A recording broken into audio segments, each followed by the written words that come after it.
대표님 안녕하세요. 네, 안녕하세요. 반갑습니다. 감사하게도 또 나와주셨습니다. 아닙니다. 당연히 나와야죠.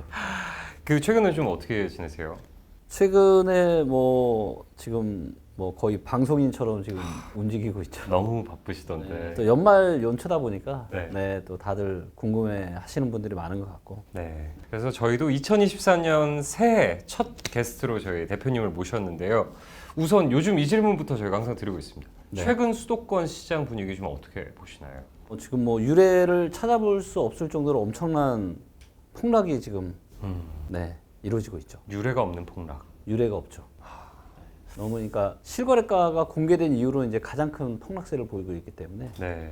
그러니까 많은 분들이 아니라 이제 대한민국 부동산 통계가 이제 KB 부동산 통계랑 한국 부동산원 통계가 있잖아요. 네. 그리고 이제 대부분의 이제 부동산 이야기 하시는 분들이 이 통계 데이터를 가지고 부동산 시장을 이야기 하시는데 이 데이터를 보면은 지금 한 6, 7% 정도 빠진 걸로 나오거든요. 네. 근데 실제로는 최근 한 6개월 동안에도 매매가는 10에서 20%, 전세가는 심한 데는 거의 40% 가까이. 네. 그러니까 한 20에서 30%는 너무 많고요. 네. 그래서 우리가 생각하는 것보다 실제로 하락세가 굉장히 커요. 네, 근데 우리가 이제 통계 데이터를 보면은 기껏해야 몇 프로 빠졌으면은 이건 큰 하락도 아니다 이렇게 생각할 수 있잖아요. 네네. 하지만 실제로는 전혀 그렇지 않다라는 거예요. 그러니까 아까 말씀하신 KB 부동산 데이터나 네. 한국 부동산원 데이터가 그러니까 정말로 이 어마어마한 폭락장을 제대로 반영하지는 못하고 전혀 반영을 못하죠. 전혀. 네, 왜냐하면 이걸 보면 매매가나 전세가가 한 5에서 6%, 한 7에서 8% 떨어진 걸로 나오는데 실제로 이제 서울에 지금 유명 큰 대단지나 이런 데를 가보면 네. 매매가도 그렇고 전세가도 그렇고 20에서 30% 빠진 곳들이 너무 많거든요. 그러니까 이게 차이가 무슨 한 6, 7, 7, 8에서 1, 2% 나는 게 아니라 10% 이상씩 엄청난 큰 차이가 나고 있는 거잖아요. 네. 네. 그래서 요거는 이제 보시면 요거는 이제 대한민국의 이제 그 실거래가를 가지고 저희가 이 주식처럼 차트처럼 캔들 차트를 만든 건데 네. 이거 보시면 이제 서울에 지금 고점이 지금 한 4천 초반대였어요. 네. 4천 초반, 작년 말 올해 초에. 네네. 그래서 실거래가 기준으로 거래된 게 4천만 원, 전용 매집 기준으로 4천만 원 초반이었는데 지금 얼마까지 떨어졌냐면 3천만 원 초반까지 떨어졌어요. 그러니까 지금 20% 넘게 떨어진 거죠. 그 20%의 그러면 기준은 네. 가장 최고점 대비인 거죠. 그렇죠. 최고점 대비인 거고요. 네. 근데 요거는 실거래가인데 네. 이제 요즘은 거래가 너무 없잖아요. 그렇죠. 거래가 없기 때문에 지금은 어떤 가격을 보셔야 되냐면 지금은 호가를 보셔야 됩니다. 호가. 네. 그래서 팔려고 내놓은 가격. 근데 만약에 실제로 이제 거래가 된다. 예를 들면 호가를 10억에 내놨어요. 네. 그럼 집주인은 10억에 팔 생각으로 이거를 매물을 10억에 내놨을까요? 아니면 좀 깎아서 요즘 분위기 깎아서 한 9억 5천에 받아도 내가 팔겠다라는 마음으로 호가 10억을 내놨을까요? 요즘은 9억 5천 이렇게. 그렇죠. 되시겠죠. 그래서 네. 호가는 우리가 생각할 수 있는 거래될 수 있는 가격보다 조금 더 높은 가격으로 생각하시면 되는데 지금 불과 얼마 전까지만 해도 제일 안 떨어진다고 했던 데가 지금 이쪽 반포 쪽에 이제 그렇죠. 있잖아요. 네. 근데 여기를 한번 보시면 일단 1000세대 이상짜리로 제가 필터를 좀 할 거고요. 네. 이쪽에서 제일 대장 아파트가 누구냐면은 레미안 퍼스티지예요. 그렇죠. 그래서 레미안 퍼스티지를 보면은 매매가가 지금 6개월 사이에 몇 프로 떨어졌냐면요. 15.1%. 호가가 15% 넘게 빠졌어요. 네. 그래서 보시면 이 당시 이제 최저 호가가 한 36억 5천 정도였거든요. 네. 근데 지금 얼마냐면 31억입니다. 그러니까 5억 5천이 빠진 거죠. 네. 그래서 지금 6개월 동안에도 15%가 빠졌고요. 네. 그다음에 전세 같은 경우도 보시면 전세도 6개월 동안 몇 프로 빠졌죠? 30%가 빠졌네요. 6개월, 6개월 만에 전세가 30%가 빠진 거예요. 근데 이게 돈이 굉장히 큰데 보시면 7월 25일만 해도 최저가가 얼마였냐면 18억이었습니다. 네. 지금 얼마냐면 12억 5천이에요. 거의 6억 정도의 돈이 지금 벌써 빠진 거죠. 그 작년 하반기에만 이렇게 빠졌다는 말씀이죠? 맞습니다. 네. 최근 6개월 동안에만. 네. 그러니까 우리가 실제로 이런 통계 데이터보다 훨씬 더 많이 지금 엄청난 지금 매매가와 전세가의 급락이 나타나고 있는 것이 확인이 되고 있는 거죠. 네.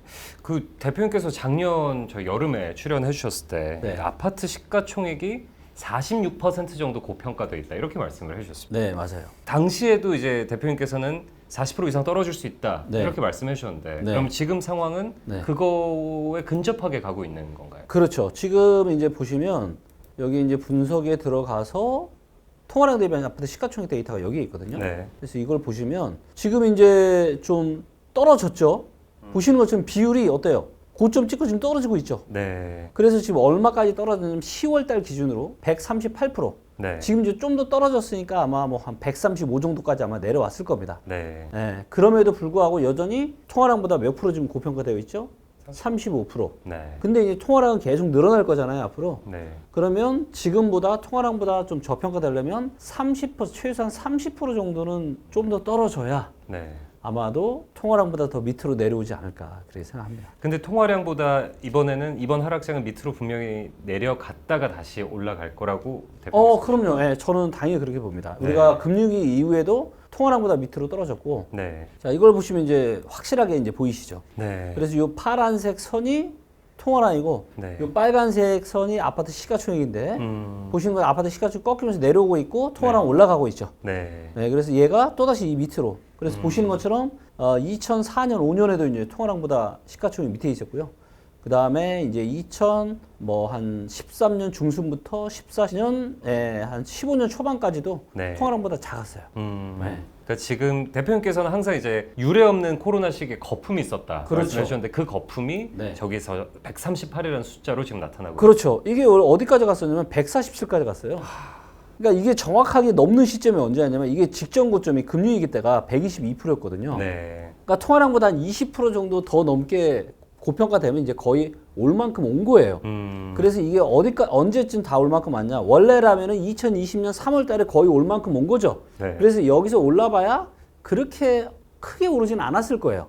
그런데 누구도 예상 못한 코로나가 터졌고, 네. 그러면서 금리를 역사상 가장 낮은 금리로 낮추고, 그리고 유동성을 풀면서, 네. 그러면서 주식, 코인, 부동산으로 엄청난 돈이 들어갔죠. 네. 거기에 7월 달에 또 지난 정부가 임대차 3법을 통과를 시키면서 그렇죠. 전세 가격이 급등을 했고, 이게 또다시 전세가 급등하니까 아예 차라리 워낙 금리도 싸니까 내가 집 사버리겠다 네. 해서 많은 MZ 세대들이 그때 영끌. 영끌에서 또 집을 사면서 그렇죠. 보시는 것처럼 이 통화량 대비 저평가 인덱스가 147까지 말도 못할 정도로 사실은 고평가 됐던 거죠. 그러니까 유례 없는 폭등이었고 맞아요. 이제는 유례 없는 폭락이 올 거다. 그렇죠. 그래서 제가 누누이 방송에서도 제가 작년까지 했던 얘기가 뭐예요? 산이 깊으면 골이 깊다. 골이 깊다. 이 얘기를 네. 제가 정말 많이 했었거든요. 네. 근데 아니나 다를까 올해는 골이 굉장히 깊어지고 있고 무엇보다 그래도 이제 올해 한 중순 정도 아니 올해가 아니지 이미 네. 2022년 중순까지는 네.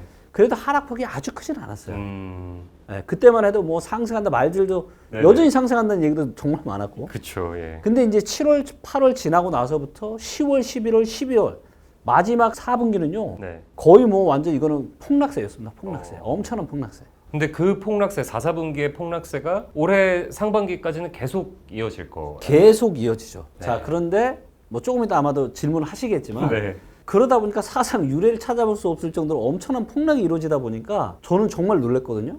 정부에서 너무 발빠르게 뭐 그냥 며칠마다 지금 계속 정책들을 꺼내고 있잖아요. 네네. 그래서 아마도 지금 굉장히 이제 1월 3일 대책이 꽤나 좀 강력한 대책이기 때문에 네. 지금 이제 이 쏟아지는 이 급락하는 부동산 시장 이렇게 조금이나마 조금 급락하는 모습을 조금은 좀 완화시킬 수 있을 만큼의 정책이진 않을까 그렇게 생각합니다. 그럼 제가 이 질문부터 그러면 드리겠습니다. 이게 정부가 뭐 말씀하셨던 것처럼 그 중도금 대출 규제도 폐지했고요. 그렇죠. 그다음 분양권 전매 제한도 폐지했습니다. 맞아요.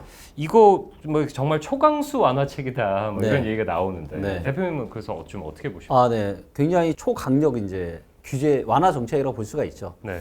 하지만 그럼에도 불구하고 이 부동산 시장은 거대한 항공모함과 똑같아요. 네. 그러니까 한번 방향을 이미 하락으로 틀었잖아요. 네.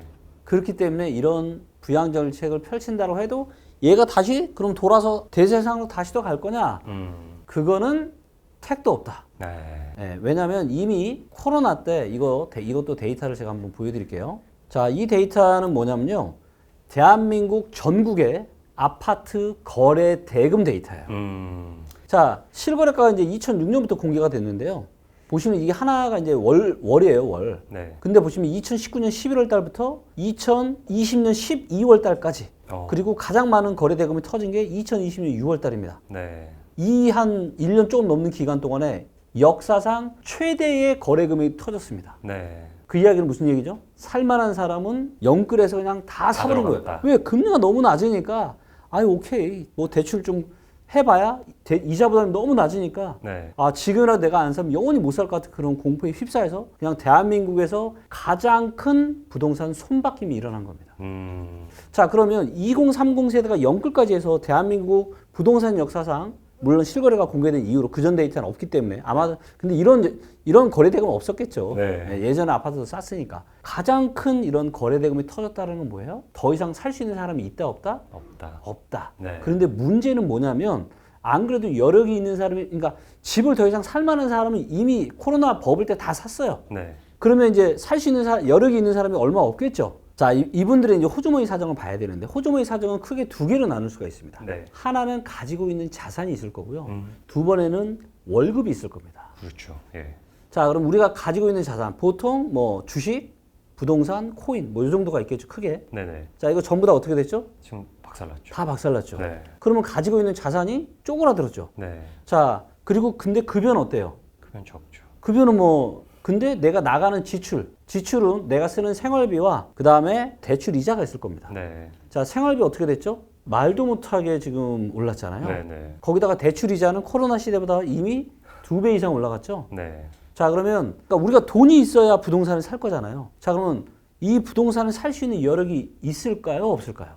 전혀 없죠. 없겠죠. 네. 자, 이 여력을 갖고 있는 사람은 누구냐? 자, 이때 팔았던 사람들. 아. 그러니까 이때 누군가는 영끌을 해서 샀지만 네. 이때 누군가는 팔았을 거 아니에요. 그렇죠. 이 판 사람들은 돈을 갖고 있겠죠. 자, 그러면 이 사람들이 부동산 시장에 들어올 수 있는 여건이 만들어주면 시장이 다시 돌아설 수는 있는데 네. 과연 저때 고점에 팔아서 돈을 들고 있는 사람들이 지금 정부가 쏟아낸 이 정도의 규제 완화 정책들을 가지고 과연 매수를 할 거냐 라고 봤을 때 저는 아직은 좀 부족하다.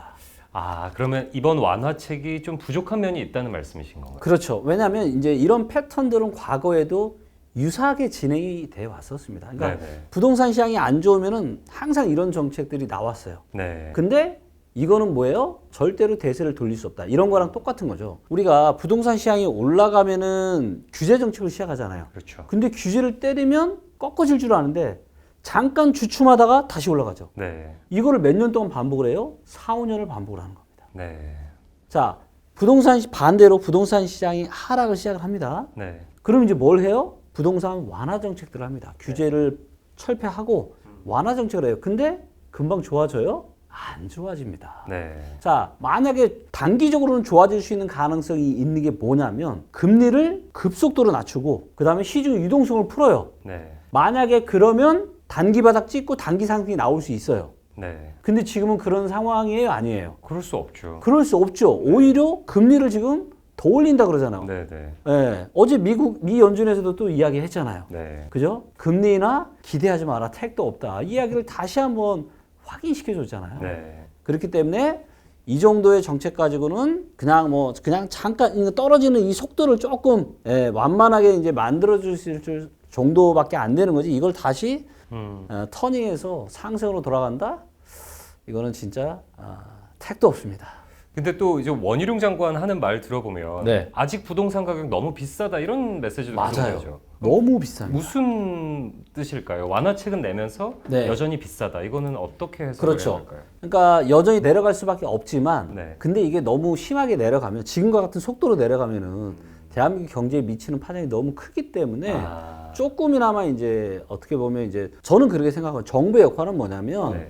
떨어질 때 조금 덜 떨어지게 만들고 올라갈 때 너무 심하게 올라가지 않게끔 만드는 게 저는 정부 역할이라 하고 있거든 생각하거든요.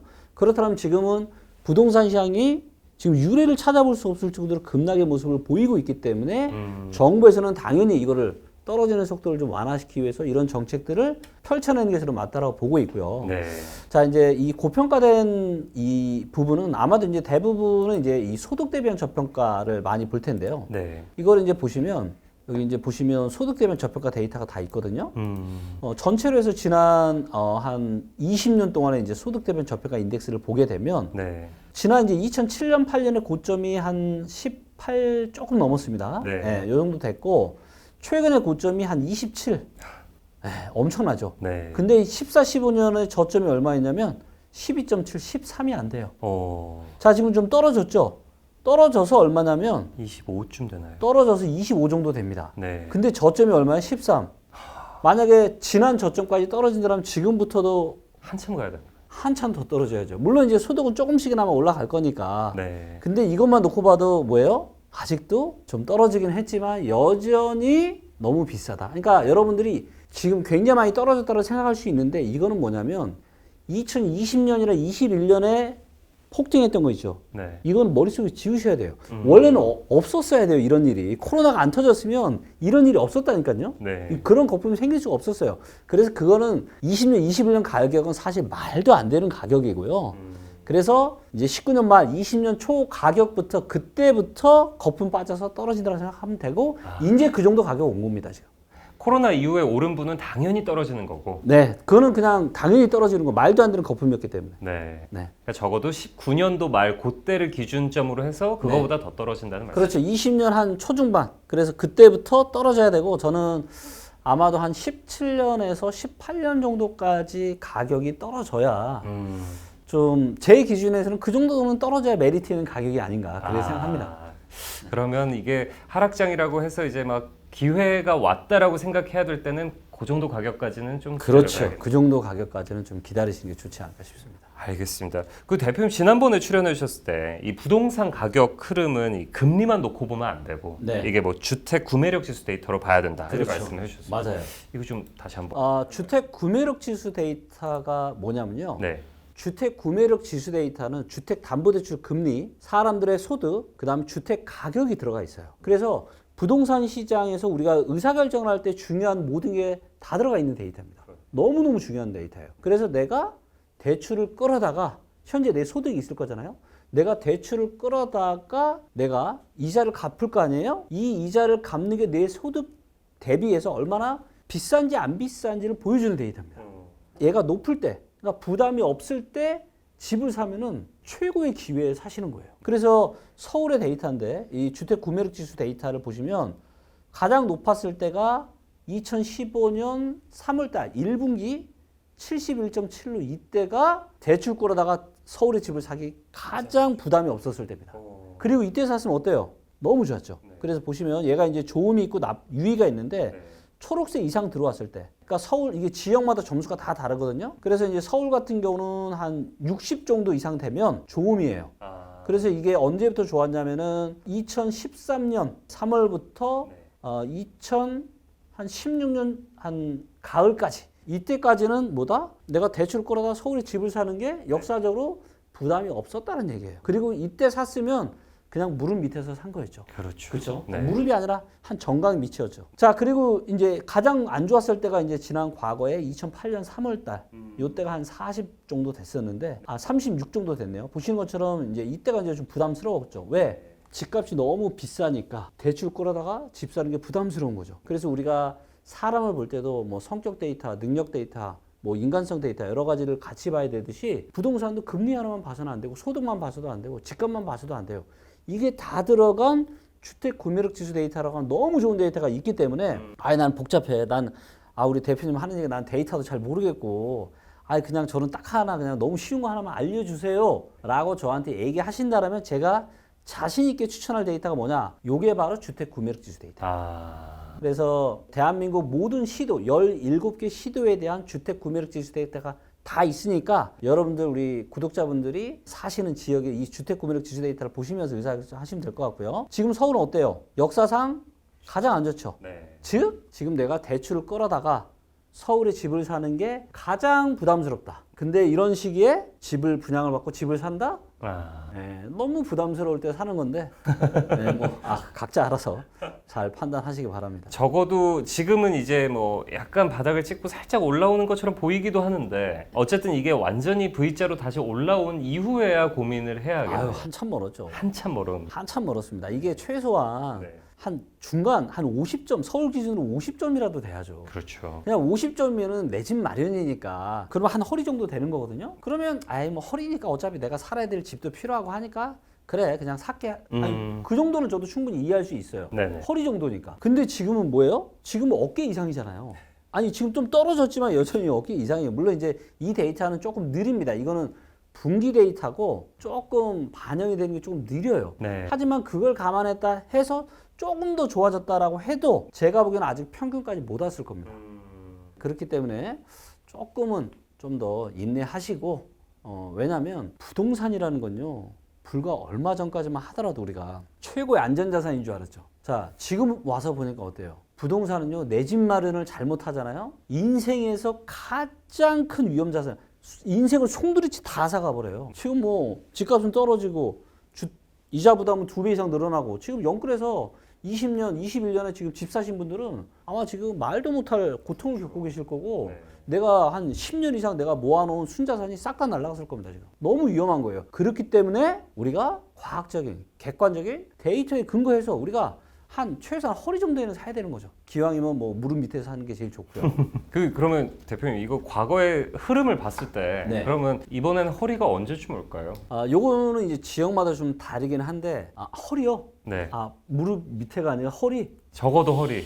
허리는 저는 올해 연말에도 올 수 있을 것 같아요. 올해 연말에도 올 수. 예, 올해 한 가을 연말에도 허리 정도는 올 수 있다. 그러면 내년에는 잘하면 무릎까지도 갈 수 있는 건가요? 맞아요. 제가 이제 22년 초에 출간한 제 세 번째 책에서는 제가 뭐라고 전망을 했냐면 네. 서울 등 주요 수도권은 27년 정도의 바닥이 오지 않을까. 네. 그래서 27년 플러스 마이너스 1년 정도. 그리고 26년에서 28년 어느 즈음에 바닥이 오지 않을까라고 제가 전망을 한 바가 있는데 이 뷰를 작년에 바꿨습니다. 왜냐하면 제가 그 책을 집필할 당시 21년 연말까지만 하더라도 금리 인상이 올 줄은 알았지만 이렇게까지 미친 듯이 금리를 올릴 줄은 몰랐었거든요. 네. 그래서 저는 2008년 이후에 나타났던 완만한 하락 패턴을 생각을 했는데 생각보다 이게 훨씬 더 그렇죠. 금리를 너무 심각하게 올렸잖아요. 네. 가파르게. 그러다 보니까 97년 IMF 때 나타났던 급락형 패턴이 나타나고 있어요. 그래서 97년 11월 때 IMF가 터졌잖아요. 그래서 부동산이 완전 박살이 났는데 언제가 바닥을 찍었냐면 99년 한 초중반 정도에 바닥을 찍었습니다. 그러니까 한 2년은 아니고 한 1년 반 조금 넘어서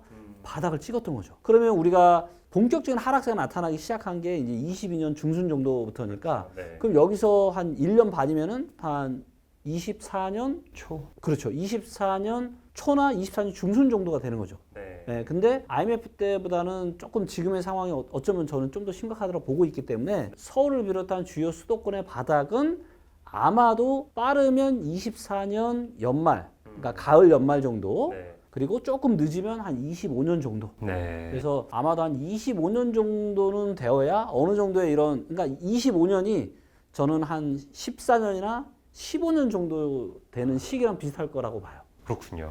그러면 어쨌든 2014년, 15년 그때면 사실 아까 대표님께서 말씀해 주실 때 가장 집사기 좋았던 맞아요. 이 주택 구매력 지수가 가장 높았던 네. 좋았던 시기인데 그런 게 다시 올 수도 있다는 말씀이죠. 그럼요. 다시 무조건 옵니다. 무조건 오는데 중요한 건 이거예요. 제가 이제 24년 연말, 25년 정도가 내 집 마련하기 아주 좋은 기회가 될 수 있다라고 보는 거의 핵심은 뭐냐면 물가입니다. 자, 예를 들면 최근에 나타난 급격한 금리 인상은 물가를 잡기 위해서잖아요. 네네.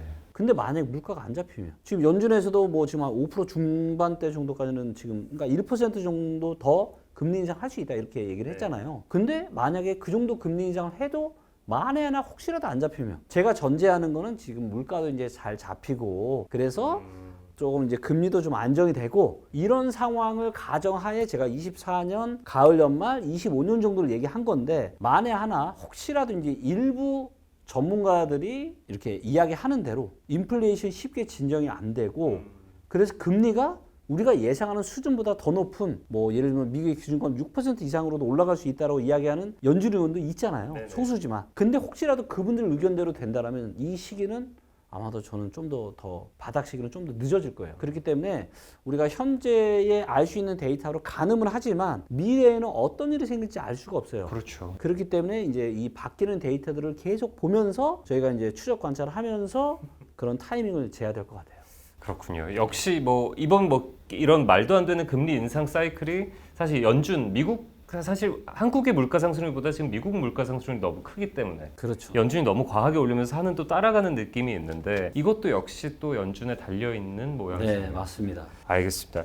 이 뭐 둔촌주공 같이 네. 뭐 작년 말에 이제 분양한 대단지들 이게 좀 청약 당첨자들이 이제 상당수가 계약을 포기하는 거 아니냐 막 이런 네. 우려도 컸잖아요. 물론 그렇죠. 이번에 정부 대책이 나오긴 했지만 그래서 대표님은 뭐 이런 대규모 뭐 미분양 사태 이런 거 좀 네. 어떻게 보세요? 너무 심각하죠. 지금 이제 미분양이 거의 6만 채까지 늘어났어요. 그래서 미분양이 늘어나면 누가 문제냐면 부동산 관련한 회사들이 큰 문제가 생깁니다. 네, 그래서 일부 이미 도산한 회사도 있고 그리고 둔촌주공도 계약률이 너무 저조했잖아요. 네. 그러다 보니까 만약에 둔촌주공이 진짜 잘 안 된다. 근데 둔촌주공 계약일이 끝난 바로 다음 날이 3개월짜리 12%짜리 고금리로 7,200억이라는 넘는 돈을 빌렸잖아요. 그걸 갚아야 되는 날이 1월 19일이에요. 만약에 계약이 잘 안 돼서 이걸 못 갚으면은 난리가 날 거다. 그 계약 종료의 다음 날이란 말씀이시죠? 다음 날. 다음 그러니까 계약 종료가 17일이거든요. 1월 네네. 17일, 1월 3일부터. 근데 1월 19일 그 돈을 갚아야 된단 말이에요. 아니면 또 다른 대출을 끌어다가 이걸 또 돌려막기를 하거나. 근데 이거를 못 하게 되면은 진짜 큰일이 날 수가 있었는데 아마 이대로 원래 1월 3일날 정부가 정책을 발표하지 않았으면 아마 그렇게 될 확률이 상당히 높았을 거예요. 근데 정부가 이걸 알고 아마도 1월 3일날 계약일날 오전에 보니까 너무 아마 한가했을 거예요. 그러니까 이게 아마 지금 정책 당국에서도 야 이거 이대로 놔뒀다면 정말 큰일 나겠다라고 생각을 했을 거고 그래서 과감한 조치를 한 걸로 보입니다. 왜? 이게 부동산 시장의 하락이 그냥 단순히 개인의 문제가 아니라 관련한 기업들 문제가 되잖아요. 네. 큰일 날 수가 있어요. 그렇기 때문에 저는 정부에서 이번 조치는 정말로 발빠르게 잘했다. 그래서 저는 박수를 쳐드리고 싶습니다. 그러면 이게 확실히 대표님께서도 이번 조치는 좀 둔촌주공을 약간 타겟팅한 조치다라고 보시는 거네요. 그렇죠. 둔촌주공뿐만이 아니라 둔촌주공을 위시한 수없이 많은 부동산 관련 회사들. 네. 네. 그렇군요. 알겠습니다. 그 이제 부동산 거래 절벽이라고 하잖아요. 근데 네. 이거 말하기 앞서서 하나 질문 드리고 싶은 게 대한민국은 인구 절벽 사회로 이제 접어들고 있다. 맞아요. 근데 인구 절벽이면 부동산 시장에 네. 뭐 긍정적인 영향을 미칠 수 있는 거 아니냐라고 이제 말씀하시는 분들도 계세요. 네. 좀 대표님은 어떻게 보실까요? 당연히 이제 아무래도 이제 인구가 줄어들게 되면은 이제 이 부동산 시장에 당연히 안 좋은 영향을 저는 미칠 것 같아요. 예. 근데 이거는 근데 인구보다 훨씬 더 중요한 게 있어요. 예를 들면 지난 한번 데이터를 한번 보여드릴게요. 자, 인구가 어디가 제일 많이 줄었는지를 한번 데이터를 한번 살펴보겠습니다. 그래서 인구수로 들어가서 지난 3년 동안 인구수가 가장 많이 줄어든 데가 어디냐? 울산, 대구, 서울이에요. 근데 얼마 전에 부동산 시장이 가장 또 뜨거웠던 데가 어디였죠? 서울과 대구였죠. 네, 그렇죠. 네. 그러니까 그리고 인구가 보시면 안 줄어드는 데가 거의 없어요. 근데 부동산 시장이 어땠어요? 다 어마어마했죠. 너무 뜨거웠죠. 인구가 빠져도 괜찮다, 안 괜찮다? 괜찮다. 물론 앞으로 5년, 10년이 아니라 뭐 한 20년, 30 이게 좀 더 시간이 지나면 인구가 급속도로 줄어들 수 있어요. 그렇죠. 하지만 이건 너무나도 먼 얘기고 또 지금은 과학 기술이 기하급수적으로 발달하고 있습니다. 네. 이거는 뭐 잠깐 좀 딴 얘기를 하지만 왜냐면 너무 중요한 얘기이기 때문에 지금도 이미 먹으면 25살 젊어지는 건강약이 나와 있어요. 그래요? 네. 내가 못 먹을 뿐이지 나와 있다니까요. 그리고 조만간 이 양자 컴퓨터가 이제 조만간 이제 2020년대 어느 즈음에 본격적으로 안정화돼서 이게 우리 일상생활에 엄청난 영향을 미칠 텐데 예를 들면 한 1000년 걸리는 계산을 얘는 4분 만에 끝내버려요. 기존의 슈퍼컴퓨터가 1000년 걸리는 걸 4분 만에 끝내버린다. 그럼 이걸 뭐가 되느냐? 신약 개발이나 이 바이오 쪽 있죠. 이 기술이 어떻게 발전한다? 완전 기하급수적으로 발전을 하는 거예요. 이게 뭐냐면 1000년 걸리는 이런 뭔가 이런 시뮬레이션이 있다면 이걸 몇 분 만에 끝내버린다? 네. 4분 만에 끝내버린다. 그럼 이런 사람을 젊고 건강하게 만드는 신약들이 어떻게 되는 거예요? 정말 엄청나게 빨리 나오거든요. 그래서 이거는 한 15년, 20년 뒤에 뭐 인구줄 이거는 다 어긋날 수 있습니다. 오히려 우리가 젊고 팔팔하게 살 수가 있어요. 그러니까 저출산이 심화돼도 네. 오히려 이게 수명이 확 늘어나면서 그럼요. 네. 왜 안 죽으니까 이제 안 늙으니까. 아니 지금 기술로도 네. 25살을 젊게 만드는 건강 보조제가 나와 있다. 이거를 하버드 박사가 만들었어요. 먹고 싶네요. 네. 네. 그래서 그거는 이제 차치하고 네. 가장 중요한 건 뭐냐면 가장 중요한 건 통화량입니다. 자, 이 통화량 우리는 뭐 인구수 다 필요 없어. 그거는 한국 인구 줄어든다는 얘기는 15년, 20년 뒤에 얘기고 그거는 신경 쓰지 말자고. 이거는 기술이 바꿔줄 수도 있어. 우리가 당장 봐야 되는 건 뭐냐? 이거예요. 이 파란색 선. 네. 통화량. 돈의 총량이 늘어나느냐 안 늘어나느냐만 확인하면 돼요. 자, 부동산의 총량은 정해져 있죠. 부동산 늘지 않잖아요. 그리고 건축물은 늙기 때문에 사람들이 거주하기 원하는 이 부동산은 수량이 한정이 되어 있습니다. 근데 돈의 총량은 계속 늘어나죠. 그래서 부동산은 보시는 것처럼 통화량을 중심으로 이렇게 오르락내리락 감싸면서 계속 같이 올라가게 되어 있어요. 네. 자, 근데 지금 너무 거품이 심하게 밑으로 내려오겠죠. 자, 그럼 가격이 통화량 밑으로 빠져요. 그러면 사야 돼요, 안 사야 돼요? 사야죠. 사야죠. 뭐 인구 줄어도 이거 신경 쓰지 마시라니까요. 아니, 안 사시면 제가 살게요. 저는 살 겁니다.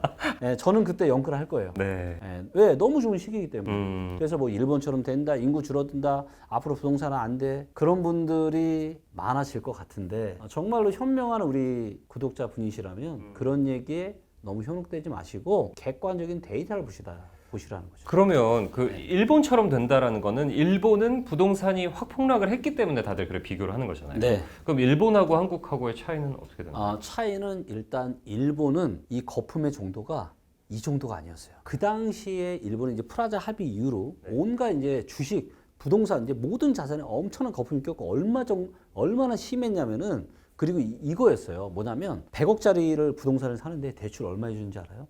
얼마? 110억을 해줬어요. 아, 오히려 더. 더. 왜? 계속 올라가니까. 네. 지금 생각하면 이건 말도 안 되는 거잖아요. 그렇죠. 그래서 어떤 일까지 있었냐면 일본 도쿄 부동산을 싹 다 팔면 미국 본토를 다 산다. 이건 말이 되는 거예요, 안 되는 거예요? 안 되는. 그리고 그만큼 대출을 해줬으니까 이 부동산 가격이 떨어지면서 금융회사들이 어떻게 되겠어요? 그 대출을 해줬던 금융회사들이 후유증이 말도 못하겠죠. 근데 일본 정부가 경기 부양한다고 입주물량 부동산을 또 왕창 진 거예요. 떨어지는 와중에 어떻게 됐겠습니까? 그러니까 이제 말도 못할 그런 잃어버린 20년이 왔던 거고요. 네. 한국은 그럴 일은 없다. 아, 한국의 거품 아무리 심하다고 해도 네. 그때 90년대 초에 일본이랑은 완전 다르다는 아니죠. 예, 지금 거품 많이 지금 계속해서 빠지고 있고요. 제가 보기에 올해 연말까지만 빠져도 네. 아마 통화량이랑 비슷해지지 않을까 싶어요. 저는. 왜냐하면 올해는 좀 계속해서 급락의 모습이 나타날 가능성이 좀 높기 때문에 네. 올해 연말 정도만 돼도 거품은 상당수 많이 빠져서 한 허리 정도 오지 않을까 저는 보고 있거든요. 알겠습니다. 그러면 인구 절벽 얘기했으니까 네. 지금 거래 절벽 상황은 어느 정도 수준이에요? 거래 절벽은 뭐 진짜 너무 심각한 상황이고요. 네. 이것도 데이터를 한번 볼게요. 네. 지금 이제 이 거래량이 심각한 거는 아파트만 그런 게 아니에요. 모든 유형의 부동산이 다 엄청난 거래 절벽입니다. 자, 이제 보시면 요거 이제 아파트의 이제 거래량입니다. 전국에. 자, 보시면 요게 이제 2006년부터니까 뭐 20년은 아니지만 거의 20년 가까운 한 17년 정도 되는 데이터인데 네. 언제가 거래량이 제일 작았냐면요. 2008년 11월 달. 금융위기가 한참. 그래서 뭐 미국이 망하느니 뭐 주가는 뭐 그냥 반토막 이상 나고 막 난리도 아니었잖아요. 네. 그 분위기 안 좋았을 때가 24,000건이 조금 넘었습니다. 자, 근데 2008년보다 지금은 아파트 숫자가 훨씬 많을까요? 작을까요? 더 많잖아. 훨씬 많죠. 훨씬 많은데 지금 11월 달 거래량이 얼마였냐? 15,000건이 나왔습니다. 와. 16,000건이 안 돼요. 네. 그러니까 이때 금융위기 때가 24,000건인데 거의 10,000건 가까이 차이가. 자, 왜 이런 일이 생겼냐? 이 거래량, 코로나 때 터진 이 역사상 가장 큰 거래량 때문이에요. 이때는 이게 의미하는 바는 뭐예요? 살만한 사람은 싹 다 영끌해서 다 산 거예요. 네. 싹 다 미래의 가수효까지 싹 다 끌어다가 다 사버린 거야. 그러니까 살 수 있는 사람이 있어요, 없어요? 없죠. 없잖아요. 네. 없어요. 원래 부동산을 살 수 있는 사람의 총량은 어느 정도 정해져 있는데 이 코로나 버블 때문에 그냥 미래의 가수효까지 싹 다 끌어다가 다 사버린 거예요. 그런데 만약에 자산시장의 버블이 계속됐다. 그러면 더 샀겠죠. 그래도 거래가 이렇게 되진 않았는데 지금은 주식 코인, 물가 급등, 호주머니 사정 안 좋아지고 그러다 보니까 아파트를 살 수 있는 여력이 있는 사람이 역사상 가장 작은 겁니다. 네. 혹시 느끼지 않으세요? 주변에 맞습니다. 사람들 호주머니가 지금 쩍쩍 말라가고 있는 게 느껴지잖아요. 네. 근데 무슨 돈이 있어가지고 아파트를 사요. 그러다 보니까 역사상 보시는 것처럼 이게 무슨 한 달만 그런 게 아니라 자, 이런 일은 대한민국 부동산 역사상 있었어요, 없었어요? 한번 보세요, 이거를. 없죠. 그러니까 이때도 잠깐 하다가 거래량 살아났잖아요. 네. 근데 지금 계속 떨어지고만 있는 그렇죠. 상황. 지금은 계속 이렇게 거래량이 완전 쪼그라들고 있는 상황이죠. 대한민국에서 초유의 일이고요. 이게 아파트만 그런 게 아니고요. 제가 다른 곳, 예를 들어 빌딩 보여드릴게요. 빌딩. 상업 업무용. 자, 빌딩 어때요? 빌딩도 마찬가지. 빌딩도 지금 계속 떨어지고 있죠. 네. 자, 토지 볼까요? 자, 토지도 지금 11월 달에 38,000건. 네. 거의 역사상 가장 작은 수준이에요, 지금. 저는 몰랐는데 그 코로나 시기에 그 버블 시기에 아파트 거래량만 그렇게 급등했던 게 아니라 토지 거래량도 급등을 했어요. 맞습니다. 그러니까 이게 제가 너무 우려스러운 게 뭐냐면 코로나라고 하는 이 어떻게 보면 누구도 예상하지 못했던 이것 때문에 지금 부동산 시장의 후폭풍이 정말로 지금 엄청날 것 같아요. 그냥 그때 당시 시장이 너무 왜곡됐었던 거. 그렇죠. 너무 왜곡이 됐었죠. 이거를 거래대금으로 보시면 여러분들이 진짜 느껴지실 텐데 이거를 모든 유형을 제가 다 해볼게요. 이거 지금 토지만 본 거예요. 토지만. 네. 토지도 어때요? 난리 났죠. 자, 전체를 보겠습니다. 전체. 대한민국 모든 유형의 부동산 전체. 이거의 거래대금 볼게요. 얼마나 심각한지. 자, 어때요? 2020년 6월달 가장 많은 거래대금이 터졌죠. 이게 100억, 1000억, 72조. 2020년 6월달에만 72조 거래량이 터진 거예요. 한 달에. 한 달에. 근데 이게 지금 언제까지 거래량이 터진? 2021년 한 가을까지도 이 거래는 거의 유지가 됐잖아요. 네. 역사상 가장 많은 거래 대금이 터졌고, 그러니까 어떻게 돼요? 이 이후로는 급속도로 줄어들고 있는 거죠. 이거 보세요. 이때는 아니 2007년과 대비한 지금 부동산 가격이 뭐 땅부터 해가 땅, 아파트, 빌라 모든 부동산 얼마나 많이 올랐는데, 그러니까 이제 2010년대 중순에 평균 거래 대금이 이게 한 4천 정도 된단 말이에요. 근데 지금 얼마까지 쪼그라들었어요? 1,500. 이거 말도 안 되는 지금 수준까지. 그래서 지금 여러분들이 그냥 뭐 정부가 지금 뭐 잠깐 지금 뭔가 지금 불시험 태우지가 지금 다시 뭔가 지금 살아나네? 이렇게 지금 생각할 문제가 아니라고, 지금 너무 심각하다고요, 지금. 네. 알겠습니다. 이 매매가도 뭐 지금 거래 자체도 이렇고, 근데 아까 이제 말씀해 주실 때 그 전세가도 네. 뭐 최대 뭐 서울만 해도 한 40%까지 떨어진 데도 있다. 맞아요. 근데 이제 이게 뭐 아까 뭐 KB 부동산 그 데이터가 약간 좀 덜 반영한다고 하셨지만 어쨌든 그 기준으로도 24년 만에 최저라고 하더라고요. 맞아요. 그 기준으로도. 네. 그러니까 이 전세 가격이 이렇게 떨어지는 것도 계속 될까요? 네. 자, 보세요. 이것도 데이터로 제가 명확하게 설명을 해드릴게요. 자, 이번에는 잠실 쪽으로 가볼게요. 네. 잠실에 이제 엘스 리센츠 트리즘이라, 이걸 엘리트 아파트라고 해요. 네네. 그래서 잠실에서 굉장히 인기가 많은 요 세 개 단지입니다. 네. 왜냐하면 비교적 신축에다가 대단지에다가 네. 위치도 좋고. 학교도 딱 품고 있고. 그렇죠. 자, 여기 엘스로 한번 가보겠습니다. 네. 자, 엘스의 전세가 호가 데이터를 볼게요. 자, 지난 6개월 동안 몇 프로 빠졌죠? 27%가 빠졌어요. 27%가 빠졌습니다. 왜 이렇게 빠졌을까요? 그러게요. 이게 거의 30% 이거 말도 안 되는 거잖아요, 이게. 네. 한두 푼이 아니거든요. 자, 이게 한번 제가 전세 이 데이터를 제가 보여드리겠습니다. 자, 원래는 전세 가격이 요 각도로 올라왔습니다. 네. 그냥 물가 상승률 정도 완만하게 올라왔죠. 네. 완만하게. 근데 이 완만한 게 언제부터 급등이 나타났어요? 2020년 7월 이후로. 네. 자, 7월 달 이후에 7월 달에 임대차 3법이 통과가 됐죠. 네. 그러면서 전세 갱신 기간을 2년에서 4년으로 바꿨습니다. 네. 근데 하필이면 이 시기가 절묘하게도 코로나 버블이 불어가지고 사람들이 막 난리 났을 때, 네.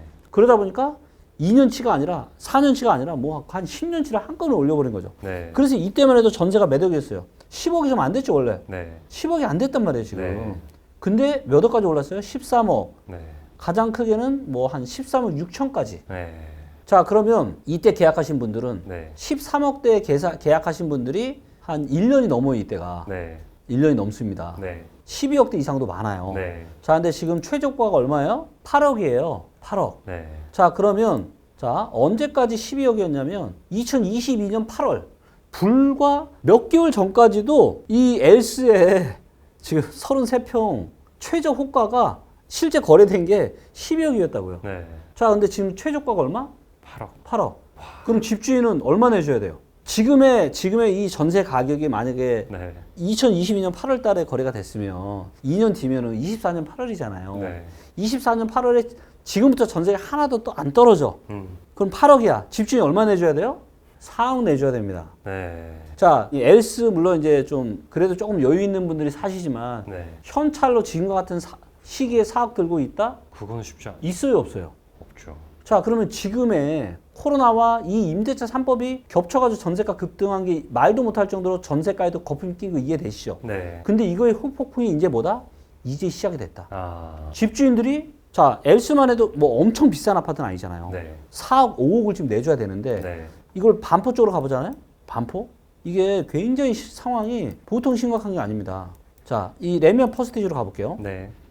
자, 가장 비싸게 거래된 게 와. 꽤 오랫동안 한 20억 정도. 네. 20억 정도의 전세가가 21년 중순부터 22년 불과 한 8월 달까지 네. 거의 한 1년 이상을 지금 한 20억 정도가 됐어요. 네. 자, 근데 지금 얼마냐면 12억 5천이야. 아. 불과 작년 연말에는 얼마였어요? 11억이었어요. 네. 자, 그러면 20억에 전세를 계약한 집주인은 얼마를 내줘야 돼요? 11억이면 9억을 내줘요. 9억.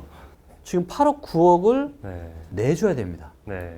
못 내주면 어떻게 된다? 안 되죠. 이걸 내줄 수 있겠어요? 안 되는데 못 내주지. 돈이 어디 있어요? 이거 8억, 9억이라는 이 큰 돈이. 네. 근데 이런 아파트가 레미안 퍼스트 하나뿐만 지금 엄청나게 많아요. 자, 이게 그러면은 언제까지 이런 어떤 집주인들과 세입자의 이런 문제가 언제까지 지속이 되겠습니까? 이게 앞으로도 한 2년 가까이 지금 지속이 될 거죠. 23년, 네. 24년 연말 정도까지도 이 문제는 계속 문제가 될 겁니다. 네.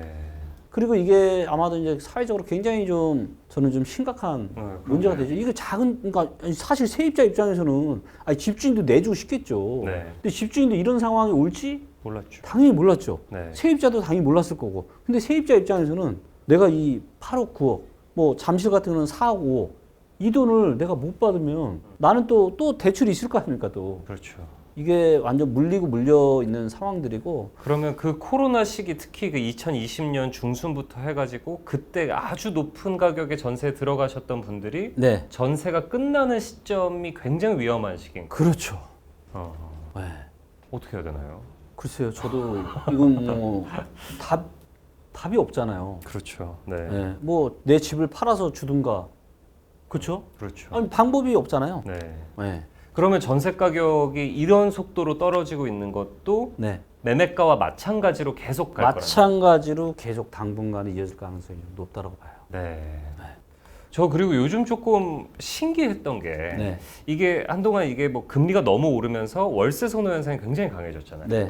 근데 요즘 월세 가격도 약간 떨어지는 추세라는. 월세도 떨어집니다. 그거는 왜 그러는 거예요? 자, 상황은 똑같습니다. 그러니까 많은 분들이 이제 공급자 사이드에서만 이야기를 하는데 네. 공급자 사이드도 봐야 되지만 수요자 사이드, 네. 월세를 내고 음. 전세를 내는 사람들 입장에서 우리가 생각을 해보자 이거예요. 네. 자, 지금 사람들 호주머니가 아까도 말씀드렸지만 전부 다 어떻게 되고 있다? 줄어들. 지금 짝짝 말라가고 있다. 네.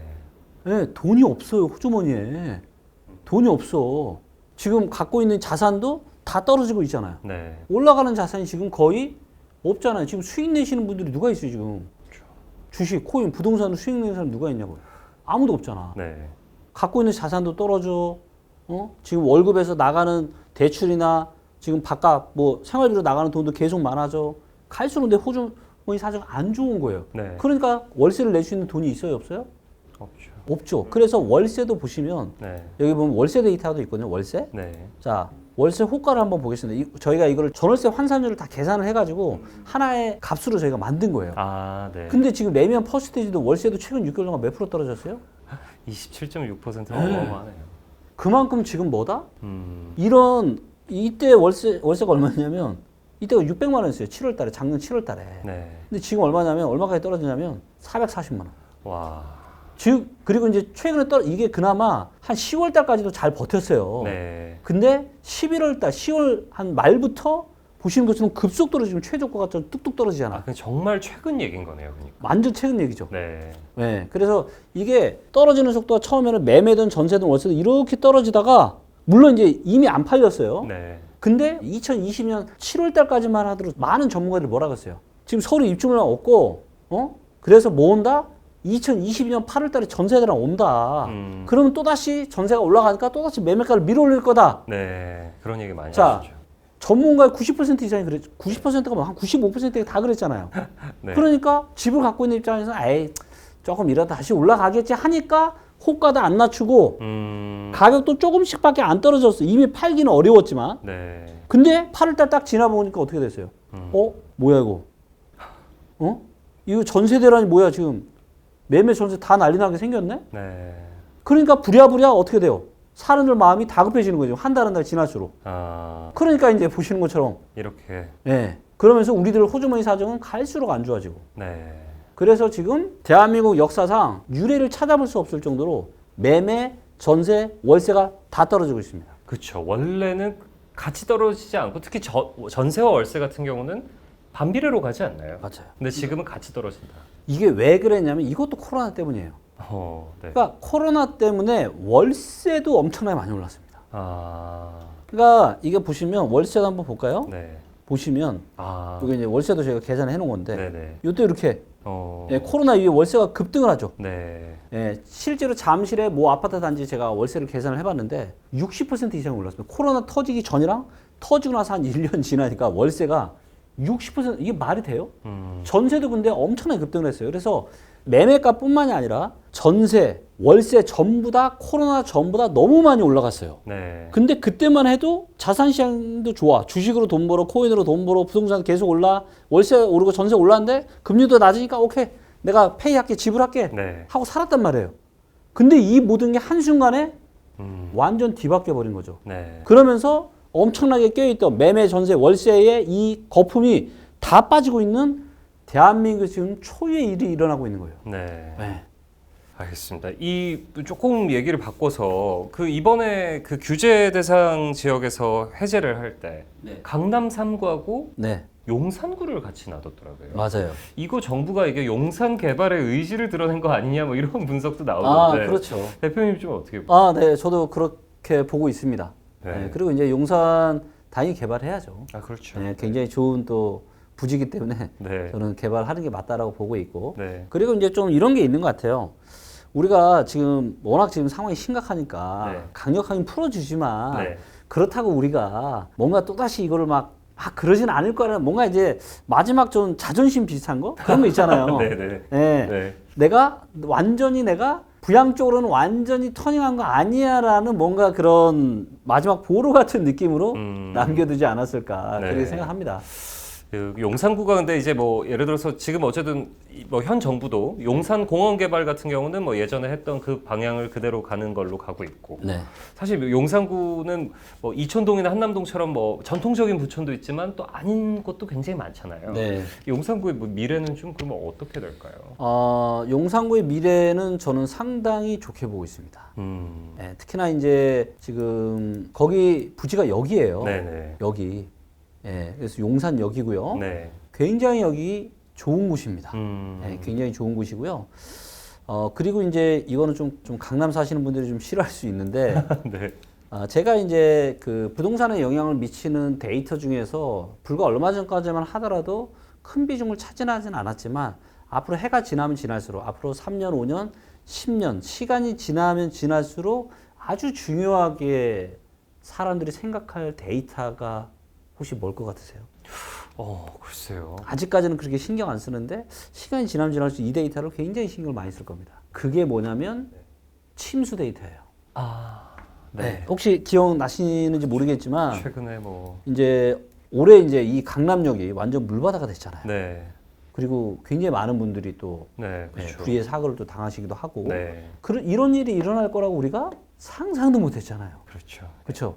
강남역 대표적인 침수 지역이 네. 강남역 이수역 그렇죠. 이런 데가 지형적으로 한번 이런 이상 기후로 인해서 폭우가 오게 되면은 이게 물이 너무 무섭게 네. 쌓여버리고 이게 이제 그래서 아마 이번에 굉장히 이제 아뜨거 하신 분들이 좀 저는 있으셨을 것 같고요. 아마도 그래서 당장 뭐 몇 년 사이에 그러진 않을겠지만 아마도 이 이상 기후는 이미 어느 정도 임계점을 넘어가서 그렇죠. 앞으로도 계속 이제 우리의 일상생활에 굉장히 많은 영향을 미칠 거예요. 네. 근데 이런 침수 문제가 계속되면 그런 혹시 아파트에 아니요, 사시겠어요? 그거는 좀 아무래도 그렇죠. 예. 굉장히 좀 꺼려질 수밖에 없잖아요. 그렇죠. 그렇기 때문에 그렇게 될 거고 그렇다면 그런 측면에서 이제 강북 쪽은 그런 일이 없잖아요. 그렇죠. 예. 없거든요. 네. 네, 그래서 아마도 이쪽이 이제 또 다시 이제 뭔가 정부에서 이렇게 해서 아파트 대규모 단지들이 들어서게 되면 대한민국에서 굉장히 저는 좋은 지역 중에 하나가 되지 않을까. 네. 또 사실 지리적으로도 또 워낙 서울의 정중앙 부분이기도 하죠. 네, 네, 예. 네. 알겠습니다. 그 대표님 지난번에 나오셨을 때 이 폭락장은 대구와 인천에서 시작한다라고 말씀을 네. 하셨습니다. 네. 그건 지금도 유효한가요? 여전히 이제 2023년에 가장 안 좋을 두 곳 중에 하나는 여전히 인천과 대구예요. 네. 네. 왜냐하면 이제 뭐 여러 가지가 다 안 좋지만 네.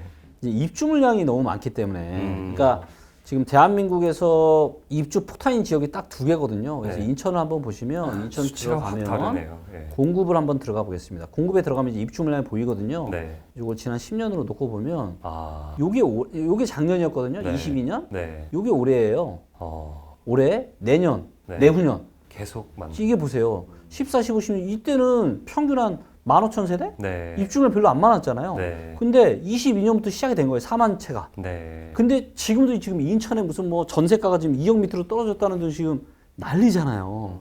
근데 올해도 몇 채? 작년보다 조금 더 많은 4만 2천 채. 네. 근데 24년에 또 2만 채. 25년에 얼마? 또 3만 5천 채. 이게 정말로 적지 않은 입주 물량이 계속 기다리고 있어요.